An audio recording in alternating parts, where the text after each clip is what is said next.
எனக்கு இயேசுவோட அம்மாவை ரொம்ப பிடிக்கும். அவங்க என்னுடைய கஷ்டத்தில் என்னை ஹெல்ப் பண்ணியிருக்காங்க. ஒரு சில எண்ணங்களால் நான் மாதா மேலே உள்ள அன்பை குறைச்சிட்டேன். ஆனால் மாதா என் மேலே அன்பாக தான் இருப்பாங்க. ஒரு புரோட்டஸ்டன்ட் பிரதர் என்னை பார்க்க வந்தார். அவர் என்கிட்ட சொன்னார், மாதா உனக்கு மறைஞ்சு நிற்கிறாங்கன்னு. அப்படின்னா உனக்கும் மாதாம்மாவுக்கு சண்டையான்னு கேட்டார். அது உண்மைதான். ஏன்னா நான் ஜெபமாலை செய்ய மாட்டேன். ஜெபமாலை எடுத்து இயேசுவின் ரத்தம் ஜெயம் ஜெபம் தான் சொல்லுவேன். அந்த பிரதர் சொன்னார், மாதாம்மாவுக்கு கடவுள் தூயாவின் மூலம் கொடுத்த அங்கீகாரம், கடவுளின் தாய், விண்ணக மன்னக அரசி, அப்புறம் பெண்களுக்குள் பேறு பெற்றவள். நீ அது மாதிரிலாம் பார்க்கலனாலும் பரவாயில்ல.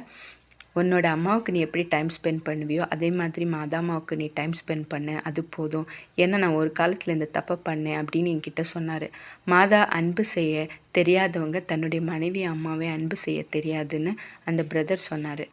அப்புறம் இந்த கனவு எனக்கு வந்ததுங்க.